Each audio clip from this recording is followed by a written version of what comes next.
അമ്പമ്പോ നമുക്കിന്നൊരു മന്തി ഉണ്ടാക്കിയാലോ. അതും വീട്ടിലുള്ള ഐറ്റംസ് മാത്രം വെച്ചുള്ള ഒരു മന്തി. അതിന് ആദ്യം ഒരു കുഞ്ഞി തക്കാളി എടുക്കുന്നുണ്ട്, പിന്നെ മാഗി ക്യൂബ്, അത് പിന്നെ മന്തിക്ക് നിർബന്ധമാണല്ലോ. പിന്നെ ഒരു അരക്കഷ്ണ ഉള്ളി, കുറച്ച് വെളുത്തുള്ളി, ചെറിയ കഷ്ണം ഇഞ്ചി, ഇതൊക്കെ ഇട്ട് നന്നായിട്ടൊന്ന് അരച്ചെടുക്കും. ഈ ഒരു മോഡല് ഞാൻ ആദ്യമായിട്ടാണ് ഉണ്ടാക്കുന്നത്. അത് യൂട്യൂബ് നോക്കി. എന്നാലോ യൂട്യൂബിൽ അവര് പറഞ്ഞ ഐറ്റംസിന്റെ പകുതി ഐറ്റംസ് മാത്രമേ എന്റെ കയ്യിലുണ്ടായിരുന്നുള്ളൂ. അങ്ങനെ ചിക്കനിലേക്ക് അരച്ചു വെച്ച പേസ്റ്റും കുറച്ച് മല്ലിച്ചപ്പ്, കുറച്ച് കുരുമുളക് പൊടി, പിന്നെ നിങ്ങൾക്ക് വേണമെങ്കിൽ മാത്രം കുറച്ച് കളറും മന്തി മസാലയും മാഗി ക്യൂബിൽ ഉപ്പുള്ളതുകൊണ്ട് കുറച്ച് ഉപ്പും മാത്രം ഇട്ട് ഗരം മസാലയും കൂടി ഇട്ടാ പൊടികളെ പരിപാടി തീർന്നു. പിന്നെ ബട്ടർ ഇട്ട് കുറച്ച് ഓയിൽ വെച്ച് പട്ട, കറാമ്പു, ഏലക്ക ഇതൊക്കെ ഇട്ട് നന്നായിട്ട് അങ്ങ് മിക്സ് ചെയ്യാം. ഞാൻ ഏകദേശം 2 മണിക്കൂറാണ് ഫ്രിഡ്ജിൽ റെസ്റ്റ് ചെയ്യാൻ വെച്ചത്. അതിനുശേഷം പുതിർത്തി വെച്ച് ബസ്മതി റൈസ് വേവിക്കാൻ വെച്ചിട്ടുണ്ട്. ചിക്കൻ ആണെങ്കിൽ ഫ്രിഡ്ജിൽ നിന്നെടുത്ത് നേരെ അടുപ്പത്തേക്ക് കയറ്റിയിട്ടുണ്ട്. ഇനി ഇത് നമുക്ക് മൂടി വെച്ചും തുറന്ന് വെച്ചൊക്കെ നല്ലോണം കുക്ക് ചെയ്തെടുക്കണം. എന്നാലും ചിക്കനൊക്കെ നല്ലോണം ഒന്ന് സോഫ്റ്റ് ആവും. അരമണിക്കൂറിന്റെ മുകളോട്ട് ഞാൻ ഇതുപോലെ കുക്ക് ചെയ്തിട്ടുണ്ട്. ഫവാസ്കാട് കുറച്ചായി മന്തി വെക്കണം എന്ന് പറയും റൈസ് വാങ്ങി വെച്ചിട്ട്. പക്ഷെ ഇതിന് മുന്നേ 2 പ്രാവശ്യം ചിക്കൻ വാങ്ങിയാലും മന്തി വെക്കാതെ ചിക്കൻ അങ്ങ് കഴിഞ്ഞു. ഞാൻ നാട്ടിലേക്ക് വന്നോണ്ടോ ചിക്കൻ ഉള്ളതുകൊണ്ടോ നമുക്ക് ഇന്ന് മന്തി വെച്ചേക്കാന്ന് എഴുതിയിട്ടാണ് ഇതിനിറങ്ങിയത്.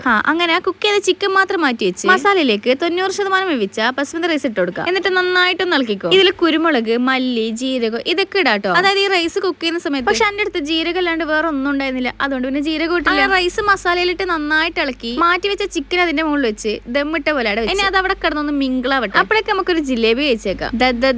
നമ്മുടെ മന്തി റെഡി ആയിട്ടുണ്ട്. ഇത് തുറന്നപ്പോ കിട്ടിയൊരു സ്മെല്ലുണ്ട്, അതിന്റെ സന്തോഷമാണ് ഈ കാണുന്നത്. ഇനി നമുക്കറിയേണ്ടത് ഈ കിട്ടിയ നല്ല സ്മെല്ല് പോലെ ഉണ്ടോ കഴിക്കാനേ. അതുകൊണ്ട് ആദ്യം തന്നെ ലെഗ് പീസും കുറച്ച് റൈസും ഇട്ട് കുറച്ച് മയോണീസ് വെച്ച് കഴിക്കൽ സ്റ്റാർട്ട് ചെയ്ത്. ചിക്കൻ നല്ലോണം കുക്ക് ചെയ്തോണ്ട് നല്ല സോഫ്റ്റ് ഉണ്ടായിരുന്നു കേട്ടോ. സംഭവം ഞാൻ ലാസ്റ്റ് തവണ വെച്ചപ്പോ ഒന്ന് പാളി പോയിട്ടുണ്ടായിരുന്നു. അതുകൊണ്ടാണ് ആ ഒരു മോഡൽ മാറ്റി ഈ ഒരു മോഡലിലേക്ക് പിടിച്ചത്. എന്തായാലും സംഭവം ഉഷാറായി. പക്ഷെ ഇച്ചിരി ഉപ്പ് കൂടി പോയിട്ടാ. എന്നാലും കുഴപ്പമില്ല. അപ്പൊ ഓക്കെ, അടുത്ത വിശേഷമായി വീണ്ടും വരാം. ബൈ.